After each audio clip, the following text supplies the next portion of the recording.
Welcome back once again to Bonita Media. Call me Boniface. That is, if at all we are meeting for the first time.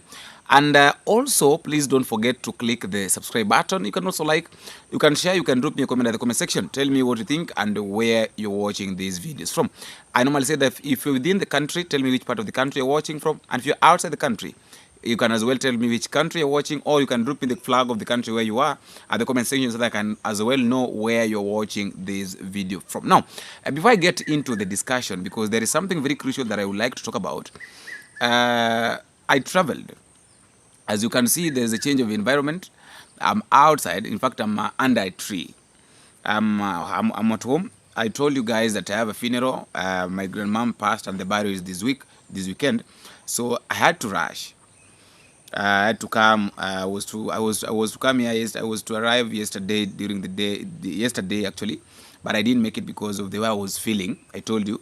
So I came this morning, and after arriving, I had to have some little rest, and then somebody woke me up and told me that Boni. In fact, somebody emailed me and told me, Boni, there is something that you need to talk about, and that is why I've decided to do this video this afternoon. But let me just quickly request you guys that if you're willing, if you're in a position that you are saying that let me stand with Boni, this is my number. You can just send me something via this number. You're saying that you also want to support me during this in this funeral, maybe 100 bob, 200 shillings, 300 shillings, 400, 500, 1,000, 2,000. Guys, I'll really appreciate. We are tunaelekea kikomo. Na hapa pale ambapo tuelekea ndo kuna kuaga kugumu sana. Actually, when I arrived in the morning, it was like, well, there are a lot of things that are needed. A lot of things that are needed. And I was like, sasa mimi nitafanya nini? But that is life. You have to be there no matter what. You have to stand with the people. You have to do what needs to be done. You can't say that you don't have, it's kinda hectic. And it drains. So that is why I'm just coming back to you guys that if you're in a position, you can just help me. I'll really appreciate. Now, let us get into this discussion. There is something that is going on here with these members of parliament who are supporting William Samoei Ruto. They have this issue of chest thumping. And if there is something that is going to really make William Ruto lose a lot, is this issue of having chest thumping people around him. On 7th, we had got a demonstration, the Sabasaba, let us call it the Sabasaba. And a lot of people died. I think you and I knows very well that people died. People were killed. Many people were killed. In Dagoretti, 7 people were killed at the same time. And the police, there was a clip that was sent to me by someone which was saying that the police were saying that tumepewa ruhusa ya kuua, fridge iko empty, so tutakuua na tukupeleke fridge. Are you seeing such kind of talks? Because okay, they've been allowed, they have been given the go ahead of killing. So just do anything you're going to do. The president is there, will defend you. We are also here, we are going to defend you. And as if that is not enough, the president himself, the president of the Republic of Kenya, yesterday in the morning said that police are supposed to shoot demonstrators on the leg. So mtu ambaye anaenda kuchoma biashara ya mtu mwingine, mtu ambaye anachukua moto anaenda kuchoma biashara ya mtu, anaenda kuchoma mali ya watu wengine, mtu kama huyo apigwe risasi miguu, aende hospitali, akienda kotini. Yes. Yeah. Wasimuue, lakini wapige hii miguu ivunjike ndio aende kotini, aende hospitali, akienda kotini. Hapana, hatuwezi kukubali mtu ambaye anaamuka kwake anaenda kuchoma mali ya mtu mwingine, biashara ya mtu mwingine. Iko haki hapo kweli? Hapana, hiyo mchezo watu waache. Kwa hivyo mimi nataka niseme askari wasipige wananchi risasi kuwaua. Lakini mualifu, mtu ambaye amechukua kazi kwenda kuvunja biashara ya mtu mwingine, ashughulikiwe, aende hospitali, akienda kotini. Asante sana, Mungu awabariki. Now, he opened the statement by saying that just shoot them. It's like, okay, just shoot. It doesn't matter, you know. And I was trying to ask myself this thing, that okay, unasema they should be shot, and then unaambia ama polisi. These police officers, what if they don't shoot the leg? Because you can't time someone, the leg of someone who is on the run. So what if the police officer failed to shoot the leg and shoot the head or the chest? The excuse will be walikuwa nakuja wengi na singejua jinsi ambavyo naweza nikajilinda ama kujidumu ili nisimpige risasi. The president gave them go ahead. Now there is this member of parliament, Osoro, Sylvanus Osoro, very chest thumping. And let me repeat this, that 2027, a lot of people are going to cry. These guys are really going to cry. I don't know what is going to happen, but one thing I know is that these guys are really going to cry. They're going to cry. Why? Because they'll not be given these chances that they've been given, and they're misusing these chances that they were given by Kenyans, and they're mistreating Kenyans. These chances that they were given by Kenyans, and then they're talking the way they want. They'll not be given. So on on 8th, Sylvanus Osoro made a statement and said this, that Gen Zs, you are saying you want to occupy my home. When? Tembea kwangu na sack ya gunia ya kubeba maiti ya mwili yako. Lazy generations, fanyeni kazi, wacheni ujinga. Nobody owes you nothing. Now, what triggered this thing? What really triggered Osoro to say this? Osoro, immediately after the demonstration on 8th, Osoro tweeted something. And this is what he said on his tweet. That siku imeisha, business destroyed, jobs lost, then kesho 8th July, kesho ni 8th July, nani rais by the way. And then he goes ahead and says, okay, besides Wheezy, what was today's protest about? And then one of the young men replied and said that we shall occupy your home, keep on chest thumping.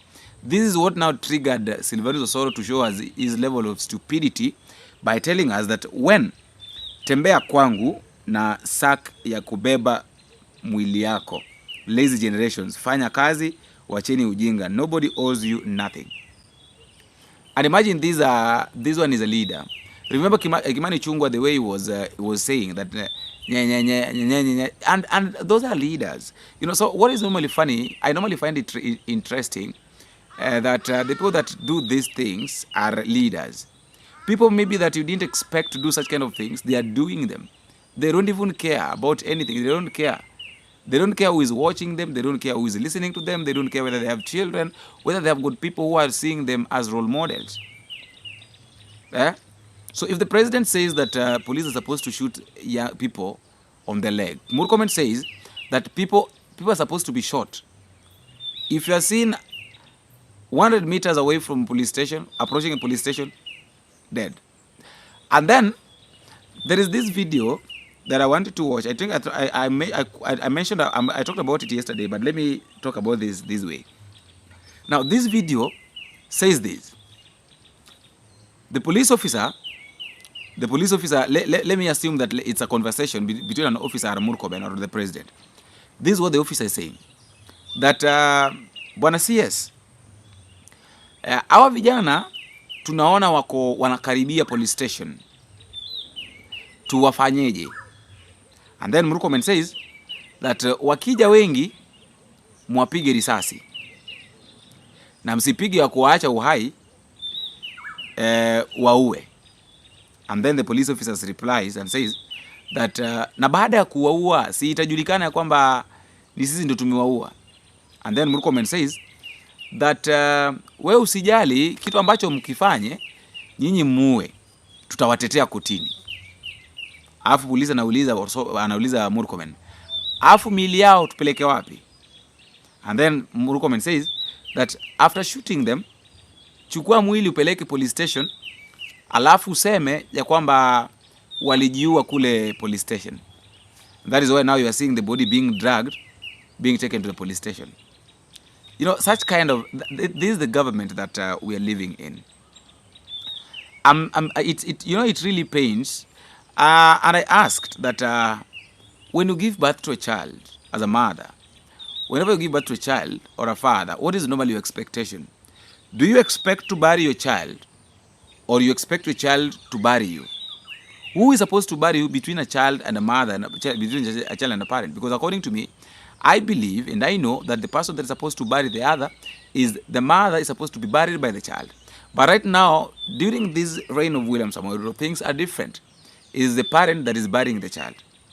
It is so funny how William Ruto is trying to compare his regime with Uhuru Kenyatta and Mwai Kibaki. Why? Because he is saying that they are Kikuyus. And the people, according to them, they believe that the people that are normally are really disturbing in this country are Kikuyus. If Kikuyus are disturbing, then I think from today, let me be called Boniface Kamau Mwangi Owino, and I'm from Siaya. I'm a Kikuyu. Hi, cousins. The last statement, the last thing that I would like to just touch a little bit is the issue of Kuria, Moses Kuria resigning. I saw Moses Kuria resign as one of the among the 21 advisors of the president. And resignation of Moses Kuria is not something strange, because one, I want to talk about it in two ways. Number one way that we can talk about it is this thing. Moses Kuria is a man standing that has been on the limelight trying to defend William Ruto. And right now, Kikuyus have rejected Ruto. One thing that maybe William Ruto might be thinking of doing is to send someone who might have a voice, because you can't tell me that Kithure Kindiki has a voice as far as Kikuyu's votes is concerned. No, it doesn't have. Gachagua ameharibu kila kitu. So number one, it might be that William Ruto wants to use Murkomen as a bait or as a puppet. The second thing, it might be that Moses Kuria have realized that hapa nikikaa, hapa nitakufa. Just like the four lepers. When you read the Bible, the four lepers who say that tukikaa hapa tutakufa, tutauawa tu. Tukisonga na mbele tutauawa. So eri twende badala ya kufa kama tumeketi hapa. So Moses Kuria knows very well that he might not get another chance to serve in this government. So instead of serving this government, wacha aende akiendaga, pengine anaweza kaokolewa na huko mbele. So for all guys, that is just my thought, and that is all I have for today. Let me know what to think in the comment section, and don't forget to drop me a comment and tell me what to think and where you're watching this video from. Until we meet again in the next video, if it is possible, I have been your host, Boniface. Bingo.